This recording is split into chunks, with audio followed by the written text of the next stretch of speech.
That's me. I figure when you work with a really fun photographer and you get some really whimsical photos of yourself, you should use them when you get the chance, right? And since we're going to be talking about some sort of weird but also brainy stuff about our lives, I'm going to throw in some fun pictures when I have the chance. So, without habits, a path of purpose. Now, I wrote this title when we started talking about me speaking tonight a couple months ago. I was like, okay, what am I going to talk about with the study that I did and the book that I wrote? Without habits, ... a path to purpose. And the word nerds in the audience, I'm a writer, I'm a journalist, so I really like words, obviously. Fellow word nerds might have noticed that I changed the title a tiny bit. Your program, the website says a path to purpose. Now I'm saying a path of purpose. And that's because when I came up with the title, I was like, oh, I want like something I can deliver on, right? Like that's what we're supposed to do in wellness and personal growth and self-care. We're supposed to like promise you something that you can then deliver on. So like a path to purpose seems like directional. Like you do go without habits, ... get to a path. The path leads you to your purpose. But then when I started figuring out what I was actually going to talk to you guys about tonight, and the study that I did, and then the book that I eventually wrote about that study, I don't really agree with the idea of product from, a to-do list with personal growth and self-care. That's not really the study that I did, and that's not really the book that I wrote. And in speaking even the past couple months about it, like this is a process right now. Me being on the stage and you being here, us being together is a process. So I'm about process and progress. So a path of purpose. Let's see what I'm thinking in that, right? As we spend the next hour together. So this is our path. I'm just kidding. Like, this is not our path. This is like really aspirational, right? This Anne Shirley, Jane Austen-like path. And I really love Jane Austen. Anybody here like Jane Austen? Anne Shirley. Okay, right. So there's, the ladies, thank you. So this, I feel like, is what the wellness world wants our path to look like that we aspire to. Or at least it does when you're a journalist and you're on stock photo sites a lot, and you go in and you type in path. This is what comes up. I was like, oh, this is what I'm supposed to aspire to if I just take care of myself. Here were some other options. And I was like, oh, if I just do the self-care stuff, that's going to be me. Like, that's never been me. I don't know about you. I've never walked on a path like that. I've never been like, oh, yeah, that's what my life is going to be. So if this is our aspirational path, well, then this aspiration doesn't really work for me personally. I don't know about you. Because life can be really hard, right? Does anybody here, I know the lights are down, but I can see you and you can sort of see each other. Let's see where we might sort of have some similarities and differences between us in this room. Does anybody in this room have a problem with working too much at their job, working long hours or studying too hard? Okay, yeah, thank you, brave people who raised your hands, like me too. I am a huge workaholic. I inherited a really strong work ethic from both of my parents, and I love to work. We can love to work, right? Now, when I've done these presentations before, I've thrown a lot of statistics about our societal overwork. And my mother and grandfather who are here, their eyes like glaze over and they fall asleep. And so I was like, I'm going to cut that part. I'm not going to do that.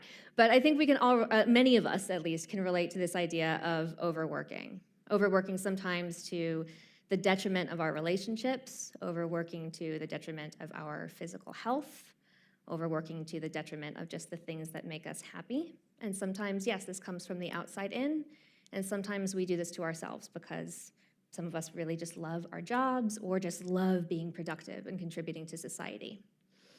How else can life be a little bit hard for us? Anybody here, all right, who here loves their entire relationship with social media? Just feels like it's the best thing in the world. Please raise your hand very high.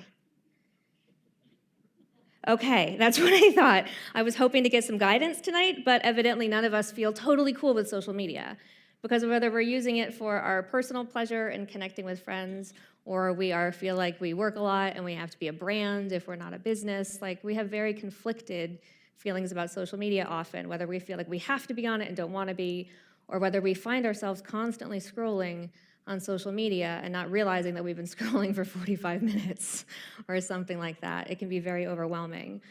Anyone here have a hard time making healthy food choices? Anyone? Okay, yeah, sometimes, right, yeah. I mean, it's really hard. When you go into a grocery store now, it's no longer like, do I want the potato or the potato chips? It's like, do I want the kale or the kale chips, or the peas or the pea chip? Who's going to choose like kale over kale chips if we could? And those are the healthy options. When we're trying to eat well, we've got all of this packaged food. We all have, if it's not a sugar addiction, it's a salt addiction. There's just all the stuff that we have. So all this stuff can be very overwhelming. And I haven't even gotten to the official habits that we often talk about trying to break, or the better ones that we try to make. But there's so many ways in our lives. Auto binge watching of television, constant media overflux, the shopping problems that we have, because click, click, Amazon in 2 days, awesome. All the stuff that's coming at us. But one of the best visualizations I was given in some of the hundreds of interviews that I've done, which is just the best job in the world, was by Amber Case. Amber is a tech designer and the former CEO of a tech company out west and a cyborg anthropologist. So she basically observes the effect of our online selves on our real life selves.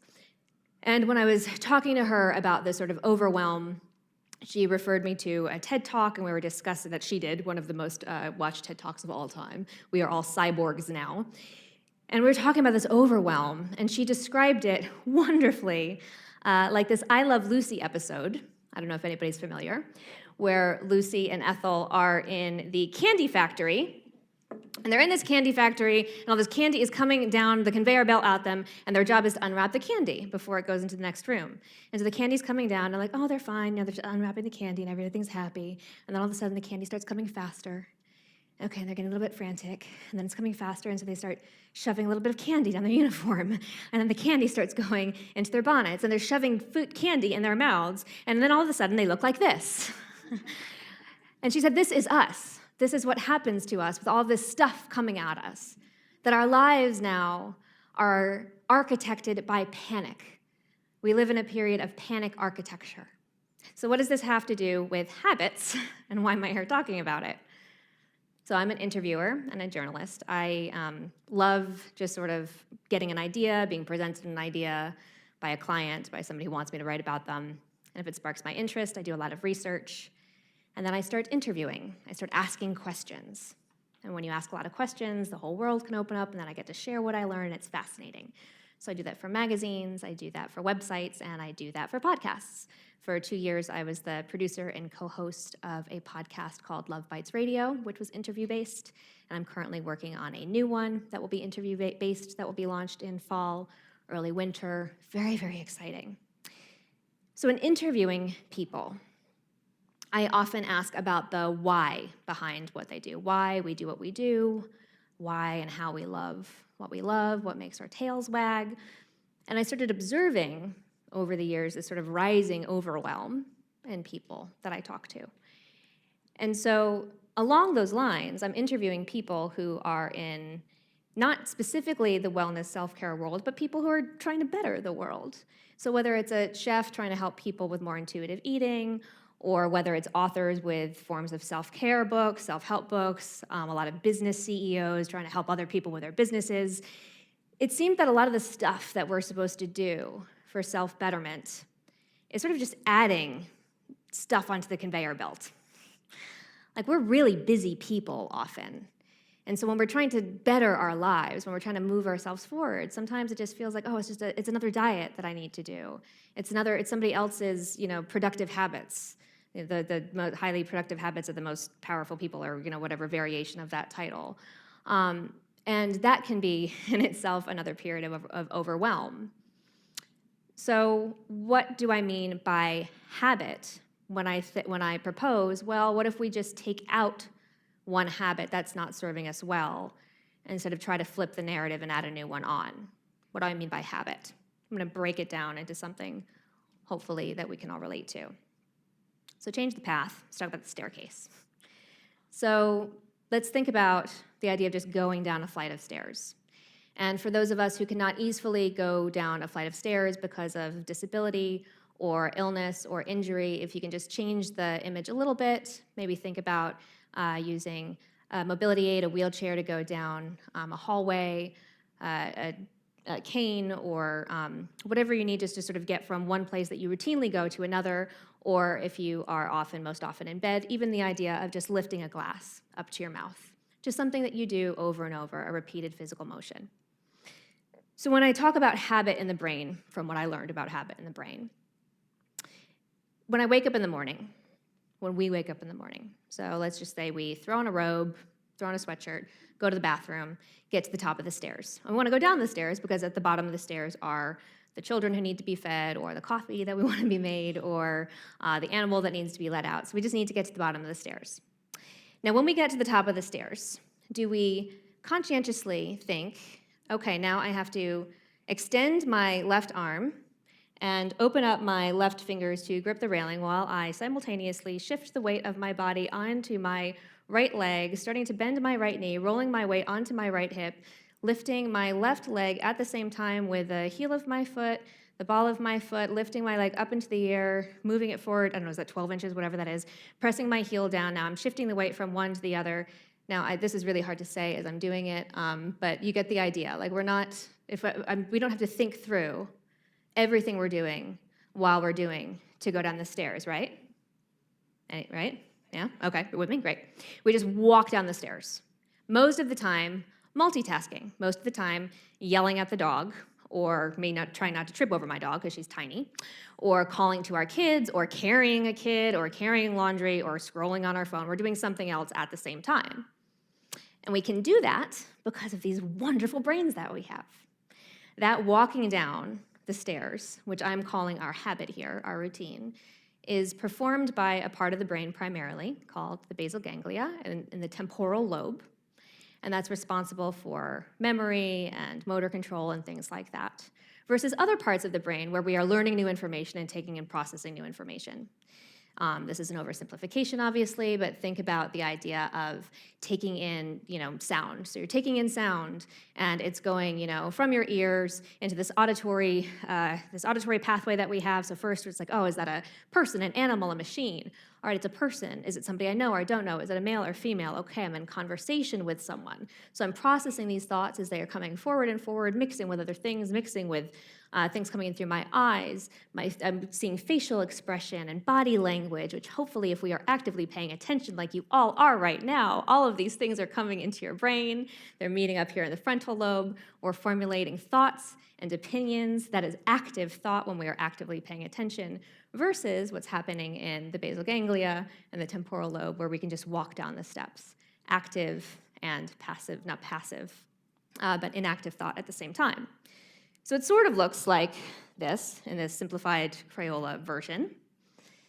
And because of these amazing parts of the brain, we can prioritize and multitask. And it also can regulate all the stuff happening in our body, too. All of this stuff is coming together. But we didn't know always how to just walk up and down stairs without thought, right? We had to learn how to do that. As babies, we first figure out how to crawl, and then we push up, and then hopefully with supervision, we're toddling a few steps, then eventually make it to the stairs.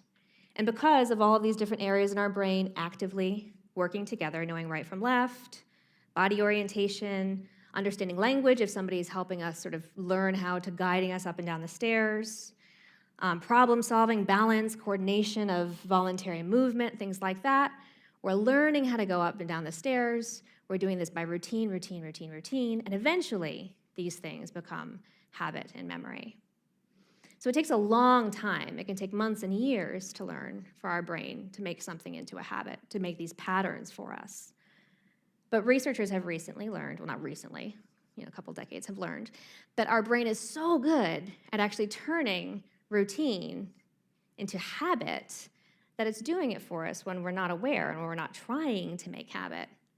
So a couple of those things that we were talking about a few minutes ago, overwhelmed from work, if we're working in certain patterns and we get used to working certain hours and we get used to saying yes to certain things at work, that's eventually going to become just our go-to response to it. The foods that we reach for, the way we use our media, those are going to become these sort of habits that we then are going to have to work so hard to break. And these are not just habits, obviously, in our brain. These are habits that, if you're listening, you're probably already thinking about the habits in your life that affect your mood, your heart, your body, your lifestyle. These affect us emotionally and intellectually, the ones that trip us up a little bit. And the problem comes when those habits that we live in, the ones that just happen by routine, when we start just functioning in those patterns and we forget the joy of just walking. We forget the joy of actually being focused with a book because we learned to read so long ago we can actually read pages without really paying attention. Or driving a car. Remember when you first learned how to drive a car, how exciting that was, and how many of us are tuned out now? Or listening to music. All these things that we used to love when we first discovered them. Eating a donut or a brownie, like the first time you eat the best donut in the world and how amazing it is. But then if you start eating donuts every day, not that exciting if you're not paying attention. Okay, so why does this matter to me as a human on top of a journalist, and why did I dive into a personal study about this? Well, so a couple years ago, in 2016, I say that I was sick, single, broke, and wandering in a fog. And that came from, in a way, the work that I do in the place that I was at in my life. So I'm a journalist. I write for magazines and websites, and despite sort of really loving what I do and being relatively good at it, like having respect of my peers and such, work wasn't going right. I was going further into debt. Which can happen as a freelance writer. It's a hard thing to make a decent living at in general. But it's even harder when you have a chronic illness. I got Lyme disease when I was 12 years old. I was actually in a wheelchair for a while for it. So the joy of walking is still very significant for me. It was late diagnosed, so it repeated when I was in college and then turned chronic. I'm one of the 30 to 40% of us who are late diagnosed, who have chronic conditions. I now have 6 diagnosed autoimmune and inflammatory diagnoses. And that was just getting worse 3 years ago. And no matter how many diets I tried to do, if you're already thinking like, oh, you should try this, chances are I've done it or something very similar to it. Because when you're sick, you work to get better. You really work your illness. So I had done so many different diets, so many different lifestyle changes, Eastern and Western. I had seen these amazing doctors. Doctors are wonderful. I believe in medicine. I believe in Western practices. I believe in Eastern practices, and I was still getting sicker. And then despite hosting Love Bites Radio, which is an interview podcast about dating and relationships, where I'd be asking all of these questions, then my co-host and I going out into the field and trying this on our dating lives, I was really single and had been for years. At 34 years old, I really wanted to be in love. I hadn't been in a long time. And that was just getting harder. That was getting really, really hard. So I observe this overwhelm and the people I'm interviewing. I feel this overwhelm in myself. And I decide, okay, enough. Let's just take one thing out and see what happens. I'm just going to turn this sort of rabbit hole curiosity I have on my clients, my subjects, I was going to say. That sounds a little darker. My clients, on myself. I'm going to do some research. I'm going to observe and take notes. I'm going to interview and talk to people, and we're going to see what happens. So no social media for 40 days. Please raise your hand if that, somebody went, yeah. So please, yeah, if that sounds awesome to you, please raise your hand. Like the best gift you could give yourself, right? Okay, now if that sounds like the scariest thing you could possibly do, please raise your hand. Fewer than I thought, actually. Okay, actually fewer than I thought. I was petrified of this idea. Like when you work a lot, when you're on social media, it can sound like very scary and this is not a specific age thing. Like across demographics, again, there's a lot of statistics we can throw at this. Across demographics, we are on Facebook all the time, Instagram all the time. I've sort of broken up with Twitter, as many of us have, but well, actually, no, I tweeted today. That's a lie. I tweeted a lot today. Totally lying. Okay. Anyway, going back to 2016, actually, June 20th, 2016, this is my 3-year anniversary, and this is the second time I remembered that today. So today is very exciting for me. 3 years ago today, I went off social media entirely. Yeah, very exciting. So here's what I noticed. The first day, wake up, can't pick up the phone. Because that's immediately what I do first thing in the morning. That's what a lot of us do first thing in the morning, right? You grab your phone and you check in. So great, 45 minutes saved, wonderful. Right, yeah, that's how much it was. So, all right, what else do I notice? I work at home by myself, plugged into my computer, and then as soon as I go to take a brain break, I want to go on to get a new browser page and check Twitter. Okay, just notice that I did that, fine. What else do I notice that first day? As soon as I get up to go make a cup of tea, I want that phone to go with me. Every single time I get it from my desk, I go to reach for that phone to scroll Instagram. While I'm making my tea, while the tea water is boiling, I have no idea what to do because I'm not just scrolling. All right, manageable first day. Day 3, I go to a work social event and I walk in and realize, oh, I don't know anybody. That's a great feeling, right? When you go to a networking thing and you're like, oh, wonderful. So instead of just like grabbing a drink and looking busy in my phone and feeling, all right, well, I'm so important, I've got stuff to do, I put down the bag and I do what we're told to do at this stuff. And I walk up to people and say like, hi, I'm Jacqueline, how are you? Yeah, nice to meet you. Great, and I talk. And I do that again, and I do that again, and it gets a little bit more comfortable as I do it, and it feels vulnerable, and I feel sticky, and I'm sweating a little, and it's really gross, but like I do it, and okay, that's manageable. Day 10. Now, this is not a pretty stock photo picture. This is my brother's back porch.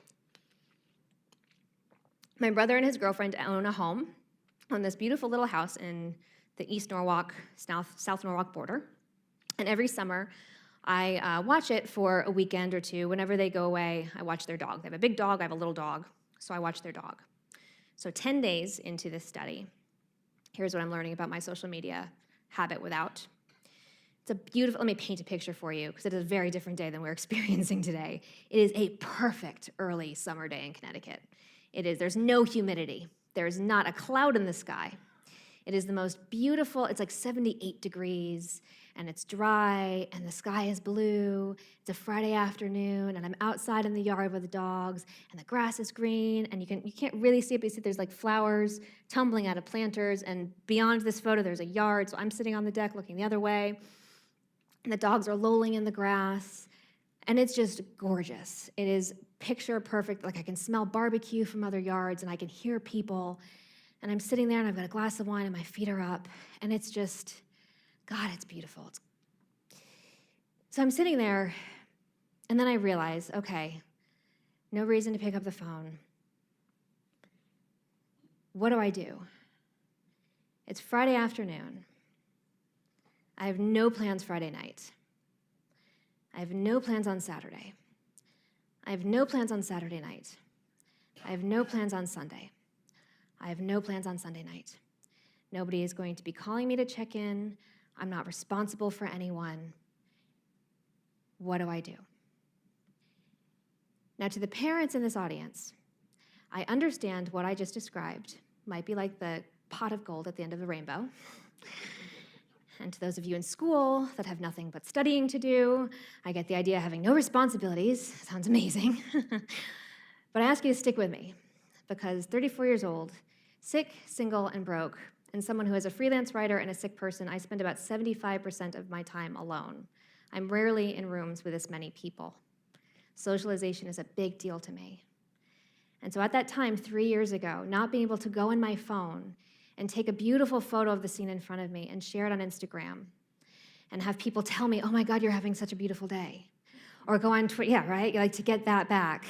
Or to go on Twitter and just jump into somebody's conversation. Or to go on Facebook and see what everybody I knew was doing, and so to sort of feel like I was there and knew what was going on in people's lives. This felt so petrifying all of a sudden. I sat there and I was like, wow, I am alone. I am isolated. I am unloved. I am unlovable. It got dark, all right?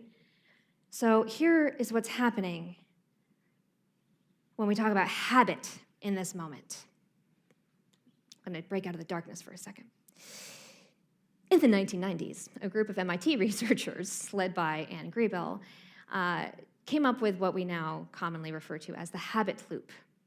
So habits are stored in this cue, routine, reward loop. So to use our top of the stairs sort of image there, you get to the top of the stairs. Being at the top of the stairs with stairs in front of you, you just can't topple down, obviously. That's a physical cue. Going down the stairs, that bodily motion is the routine. The reward is the person or the thing or whatever that's at the bottom of the stairs. I could give a lot of other examples. That's sort of a basic cue, routine, reward. So with me in social media, here's my habit loop. Ha, silly pictures back. Okay, so a cue could be, I feel this. I feel sad, I feel scared, I feel bored, I feel alone, whatever that emotional cue is. Emotional cues are very common for me when I don't feel well. I just need to be connected. I feel sad, I feel bad about myself. I reach for social media. I feel, okay, I'm connected. I feel back in control. I feel like I'm a part of something. Wonderful. Another cue, the physical cues. I get up from my desk. That became a physical cue. I get up from my desk. I change whatever I'm doing, my physical posture. That's a physical cue. Routine is social media. Reward is, I feel better. So what do most self-help programs want us to do if we are taking out the routine, which in my case is obviously taking out the social media. They want us to swap in a better one most of the time, right? So if you feel something bad, you obviously don't want to feel something bad and you're going to do something else. Or if you're trying to break a habit, you're going to put a healthier habit in there. And when we're talking about things like recovering from trauma or breaking from an addiction, this is definitely by far the way to go. And that's why such programs like AA are very successful in support groups, because we're putting in a healthier routine to get to the same emotional or in a better reward. So I'm definitely not poo-pooing putting in a good routine. And then even sometimes we just need to compartmentalize. And so we add a new routine in just because it's appropriate at the time, just to do something temporary and better for ourselves, to distract, to change the narrative, to choose a different story. So sometimes, yeah, just putting a new routine in is great, which is what I tried to do that day. I'm feeling horrible, I'm unlovable, I'm horrible, I'm crying. Okay, I need to just change this right now. So I grab the dogs and I go down to South Norwalk, and I'm walking on the water. And so, yeah, all right, people, now I'm around people. And I'm saying hi to strangers who I don't know, and I'm working with the dogs, and oh, great, the sun is better, and it's wonderful. But here's the problem. If we actually have real stuff to work on, if we're trying to just sort of change our lives, if we're trying to really figure out who we are, if we have any sort of sick, single, broke thing going on in our lives, which I don't think is uncommon at all. I'm not unique in this. We all get to points in our lives, right, where we don't have what we thought we'd have. Whether we're coming out of school and don't get the job we want, whether we don't have the partner we want by a certain age, whether we're not married, or we don't have the children, or we don't have the home, or we get those things and then lose them, or they're in balance, they're out of balance. They're in out of balance. We have them, we lose them, we have problems within them, with our relationships, with our family. These are sort of hard things to figure out. We all get to points in our lives that come and go where we just really need to work on these deeper issues. And so sometimes it's like opening up a wound. So you take a bandage off. So in this case, social media in a way was like ripping off a bandage. And instead of just plopping another dirty bandage on a wound, I'm actually like opening it and cleaning it and like helping it heal for real. And so I just go back to the porch and sit. And so the thing about going without habit, just taking it out and figuring out what the wound even is and not replacing it with a routine, is that it starts opening you up to questions. No matter what the habit itself is, doesn't matter, it's not social media specific, whatever the habit is all of a sudden when you're stuck in that moment of feeling and you can't just reach for the bandage, it's okay, well, what am I feeling? Why am I feeling this? Do I really want the bandage that I reached for? Like, do I really want to go on social media right now? Do I really want the donut? Do I really want to go shopping? Whatever the thing is that we normally reach for when we feel something. Do I really need it? How do I feel about myself with that? Using our stairs metaphor here, it's like when you're sort of halfway down a flight of steps and all of a sudden you start falling because you realize like, oh, I'm going down steps, and like you don't really know how to actually go down steps. It's because you've gone from that like memory routine place to this active place in your mind, and all of a sudden it's really scary because you don't know what's going on, because you're active and you're present. So these questions, why did I reach for that? How did that become my Band-Aid? And then if you stick for this for more than, a day or a week, or you add another habit onto it, or you keep exploring this wound, or you open up another one, where did that desire come from? Or was it a craving actually from my body? Is it a genuine craving? Or is it something that came to me from societal messages? We get a lot of messaging from, billboards and books that we read and people talking to us and giving us their ideas. Like, all right, if it's a message from my family or from my religion or from my relationships, do I actually buy into those messages? Do I agree with them? Do I want something else? Do I agree with something else a little bit more? Does that feel more genuine to who I am? Maybe can I change my priorities in life so that I live more by that person that I want to be and feel I am versus the person I've been acting as that maybe is coming in from all of these messages that are coming to me? What do I value? How can I reprioritize my life to maybe work with those values a little bit more? Can I be braver in the choices that I make? Whether it's about choosing things that are about what I buy or how I speak or who I have in my life or don't. Can I have a little bit more fun with things? What do I want? What do I need? What do I value? And those get us closer to this path of purpose thing. Now, in the many people that I've interviewed, CFOs and fascinating artists and chefs and authors and performers and really cool people who are very generous with their thoughts and their hearts and their work. When I ask people, like, what is your purpose? They often respond with, their jobs, or at least with active words. I make this, I do this, I teach this, I share this, things like that. And that's great. I think if our jobs especially are our passions, then having that as our purpose makes sense. But beyond the what, when we start talking about like why and how, we get into sort of these deeper connections that we all have that go into this sort of purpose part. And this goes into sort of the reward that we get for making these changes and not living so much by routine and making more active choices in our lives. Now, I did not know this when I did this study through the year, this next part.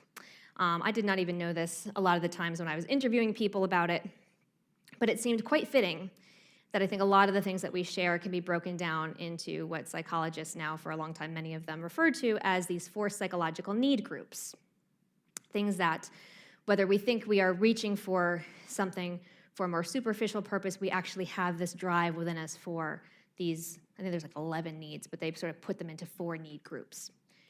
So we feel comfortable, happy, fulfilled when we have safety, when we feel safe and secure, when we have a home, food, warmth, companionship, healthcare, and consistency in these.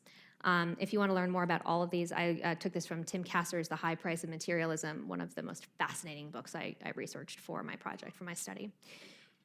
So safety often is, affiliated with finances. Obviously, we need some level of financial security in order to have the physical comforts that we need as human beings to survive.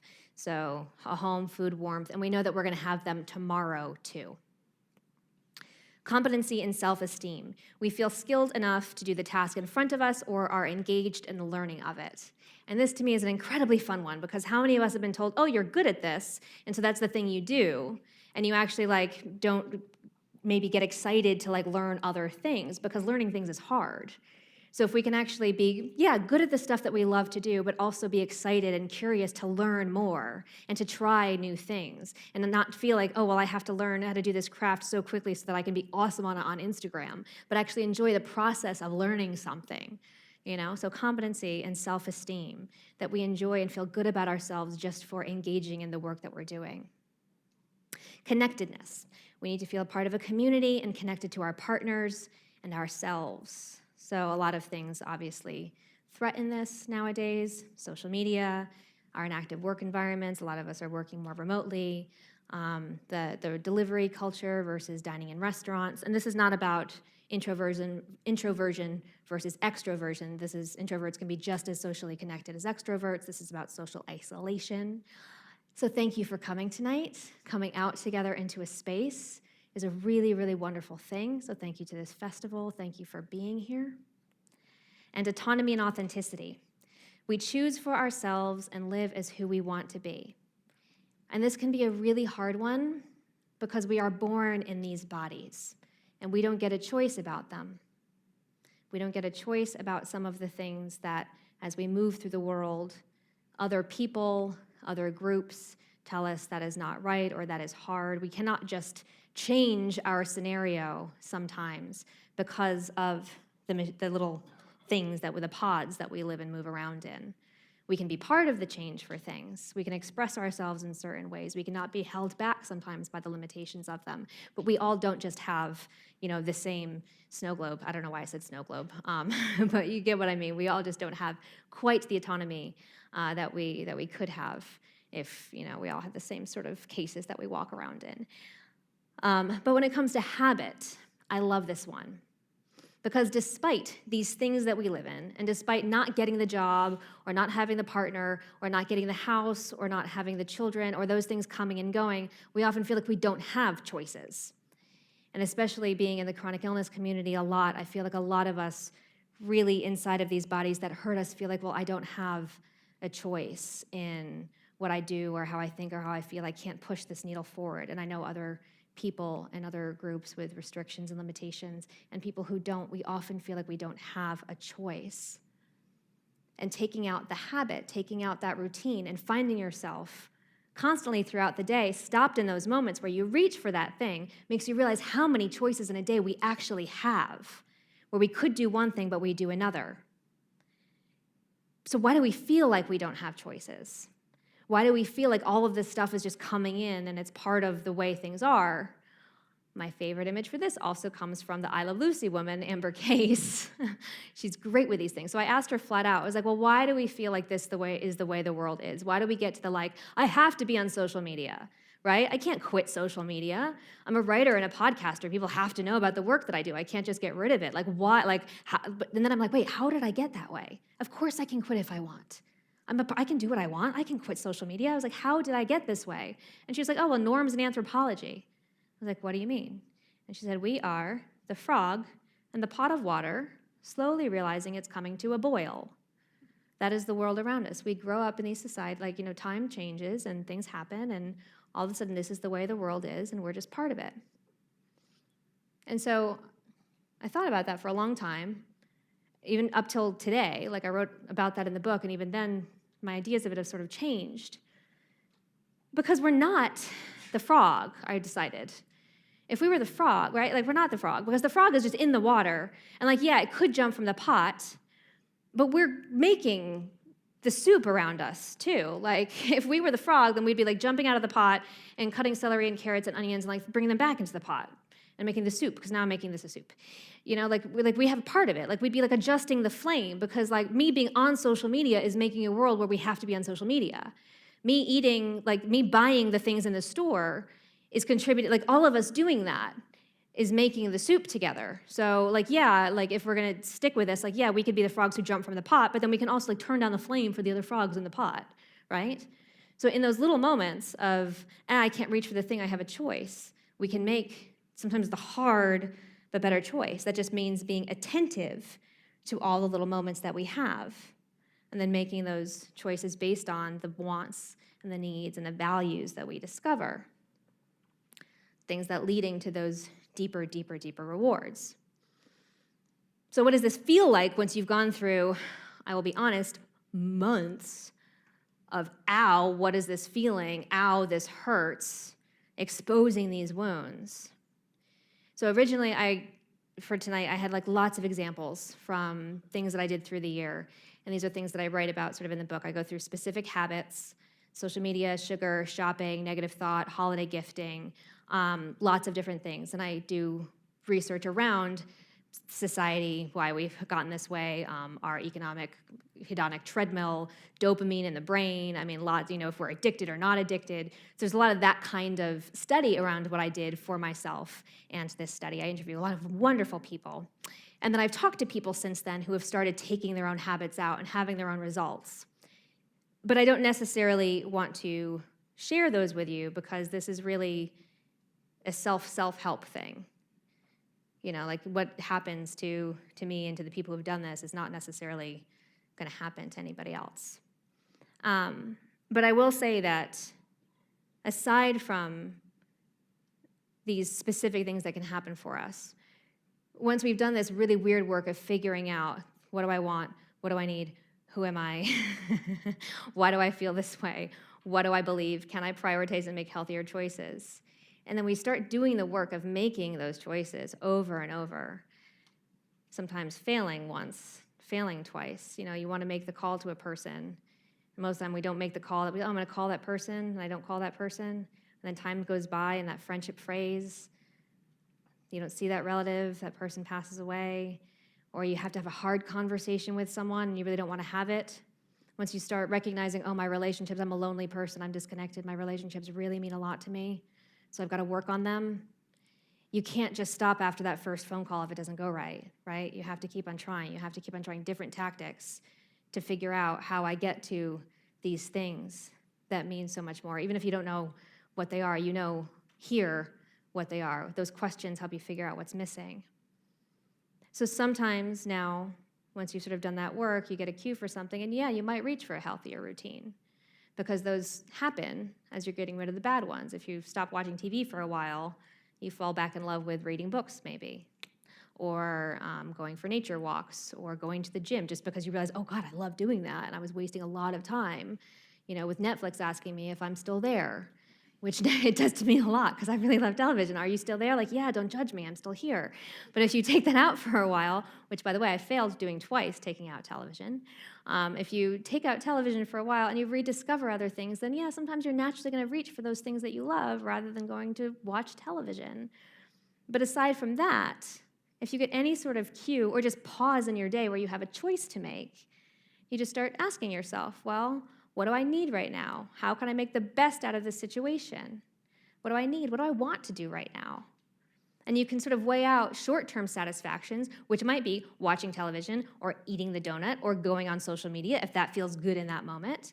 But then you also consider these long-term goals and values and these deeper things. And now I love how heated some people can get about the word change. Some people are like, no, you can't change, nobody changes. And then a lot of people in the wellness world are like, oh, we change with every breath. Like right now we're all changing, right? Because things are coming in and out of our bodies and nothing is, yeah, right. But so this porch became a very significant sort of thing for me because like I said, I'm there every summer. 2016, miserable, lonely, crying, panic attack. 2017, 2018, I'll be back there next week again. And I said I started with a single, sick, broke trifecta. I also said I'm not going to deliver on anything. So it's not, I just will tell you, I'm not like now married and a millionaire and, my illness isn't gone. But every time I've gone back to that porch, I've sort of lived a new experience. I will tell you from 2016 to 2017, I was entirely changed emotionally from this study. I was alone for the weekend, and it was amazing. And then 2018 was a little bit different. In 2019, I'm sure it's going to be a little bit different because I think the single stick broke sort of works as a whatever. We have work, relationships, and health are pretty big things for all of us. And those are the things that come and go, and we can't really control them, right? So those are always going to sort of come and go. But sort of the presence of being in the same place, I guess it's sort of part of the routine, or you get cued from same things. But that porch, it's sort of just being present with whatever that weekend is going to be and not trying to make it something it's not. And so whatever metaphorical porch you happen to keep finding yourself returning to, or this, I like it the more and more I look at it. It's been a couple days. But this aspirational path that we seek out, whatever we're sort of finding ourselves on, the thing that we can control is what we do in those moments, right? Now, I can't tell if I'm making any of this sound easy or hard, and I said I'm not going to deliver a promise of anything. But it is work. That's where like the ... is. That's why I just put a ... there. Like without habits, ... a path of purpose. Because it does take being uncomfortable and failing and rising back up again and failing and rising back up. And so if it does sound a little weird or scary or intimidating, you're like, I'm just not sure. I interviewed Rocco Bellick for this study. He's a filmmaker now out in California. He directed the documentary Happy, which is on Netflix, and it is delightful. If you're in a bad mood, you're in a good mood afterwards. It's amazing. So I interviewed him for the study, and we talked for a long time about all the things we had both learned. And then we just sort of got to talking about how our lives had changed from all of this work we had done studying this stuff. So he's studying happiness directly. He's interviewing, doctors and psychologists and people who've risen after trauma, and he's going around the world studying politicians and the happiest societies on earth. I'm interviewing psychologists and artists and wellness people and neuroscientists and doctors and things like that, talking about habit, and our lives have changed from it. And so I ask him, and he's like, I don't want to sound too Pollyanna, at one point he says. And I was like, well, what would you say to people who are nervous about like the Pollyanna part of all of this? And he just said, well, I would just say it's worth it. It's worth it to do all this weird hippy-dippy work. It's worth it to have the hard conversations. It's worth it to like bring in and just try ideas. It's worth it to face some discomfort. because once you make some big choices, and he made big choices, he moved to a different part of the country, he shifted the kind of documentary work he was doing, he went from being this sort of gruff, dramatic filmmaker to being somebody who now lives on the beach in California, with his kids and his partner, and he's much more relaxed. He said it's worth it because you find yourself in these blissed out moments where you're just, you're there. And it could be with a person in a conversation, or it could be if you love nature, like he described, just being out on the water, that his best day, where he's happiest could just be out in the water with his best friend on a surfboard, just being in the water with a good friend. It could be eating the most amazing donut, or in New Haven, the best slice of pizza. It's just being present in the moment and being like, wow, I'm here for this.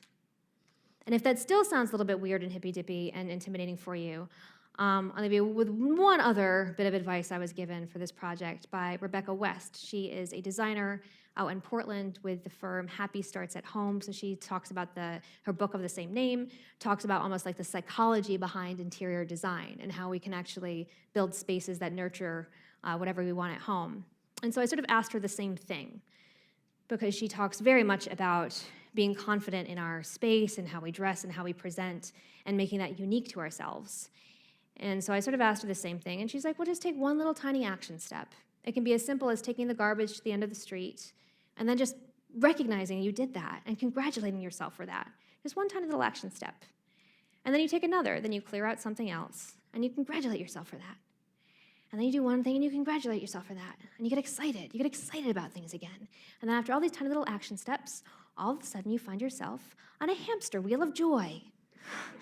And I started laughing. I was like, I love that. She's like, yeah, I made it up. I knew you would. She just made it up in the moment. This little hamster wheel of joy.